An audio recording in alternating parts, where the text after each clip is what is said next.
Hey, what's going on, guys? I'm Kory. I'm new to the channel. Two things about me. I like Michigan State, and I'm Japanese. Also, I'm using my iPad to film the camera because I've never done any,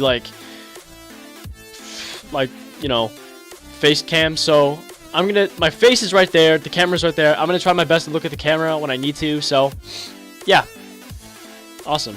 Today, I'm gonna be doing my top 4 top picks for the college football playoff. Like, if the playoff started, let's say, or the selection process was like a few days from now, these would be the teams that I would choose. And there are 2 teams that I have that are looking in. So at number 4, I have the Georgia Bulldogs. They're a dominant team. They're 7-0. They've beaten Notre Dame and Mississippi State. Both of them are ranked teams in the top 25 AP poll. And their next game that should be the most challenging should be against Auburn, who are ranked 21 currently. From what I like to say, some of these teams have what I call cupcake schedules, so they shouldn't have the easiest schedule in the world.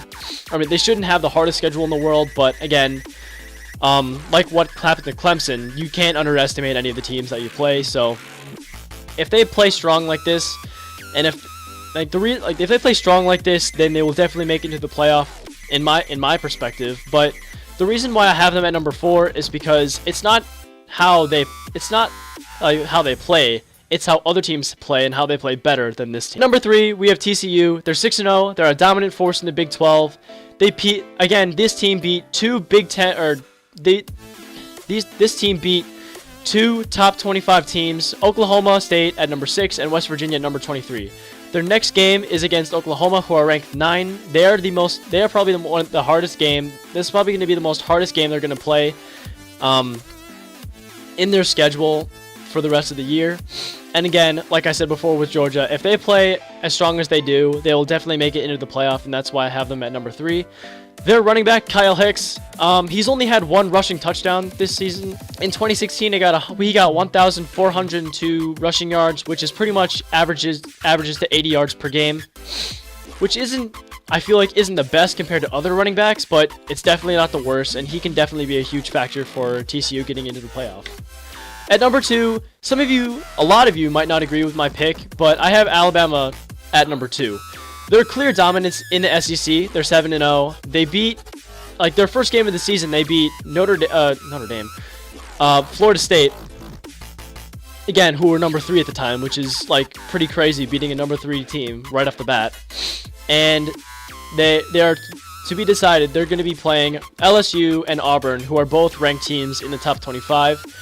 But the rest of their schedule, they should not have a problem with the teams they play. And again, like I said for the 2 teams before and Clemson, you can't underestimate the teams that you play. You need to play as strong as you can, whether it's against a number 2 team, a number 3 team, or Michigan, who are the worst. And their running back, Bo Scarborough, so far this season, he has 359 yards in rushing and 4 rushing touchdowns.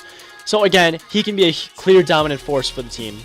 And at number 1, me being a Michigan State fan, another Big 10 team, the Penn State Nittany Lions. They're 6-0. They're a strong team in a very strong league. In the Big 10, there are 4 other teams besides the Nittany Lions that are in the top 10. Wisconsin at number 5, Ohio State at number 6, Michigan State at number 18, and Michigan at number 19. And their running back, who is probably, I feel like, the best running back in college right now, Saquon Barkley. He has 6 rushing touchdowns, 2 receiving touchdowns, 649 rushing yards, and 395 receiving. And on top of that, Penn State has an amazing QB, Trace McSorley, to get him the ball. And this is one of 2 teams that I feel like are out looking in. The Ohio State Buckeyes. They're 6-1. They're a dominant force in the Big 10. They're the reason why I have them out looking in is because they're 6-1, obviously, and all the teams previously, all the teams before are undefeated. This is the one team that has 1 loss, and in fact, Ohio State's next game this week is against Penn State, and their best defender, I feel like, Jerome Baker, who's the linebacker for their team. I want to see that matchup between Saquon Barkley and Jerome. I think that'd be a very interesting matchup when watching the game. And the second team I have is the Clemson Tigers. even though they're lost to Syracuse, which is like kind of sad, like you can't, if you're like top 5, you can't lose to a team that's unranked. Like it's you just can't do that. Like it's just not good for your team or your reputation. Again, but then again, despite their loss, they're still a dominating force. They're 6-1, and so far this season they've beaten 3 top 25 teams: Auburn, Louisville, and Virginia Tech. And their next game they're playing against that is probably going to be their hardest is NC State. They're 16th. Oh God, hold on. This video is not sponsored by Mountain Dew. But going back to what I was saying, Clemson is still a dominating force in the league in college football, so they're definitely a force to be reckoned with. So yeah, there you go. I hope you guys enjoyed. Let me know how I did on making this video, because, well, I've never done like a face cam or anything. Also, what do you think about the hat? Do you want me to wear hats in the videos, or do you not want me to use a hat? Like, I have multiple hats I can wear too. So, yeah. Hope you guys enjoyed, and I'll see you guys later in the next video.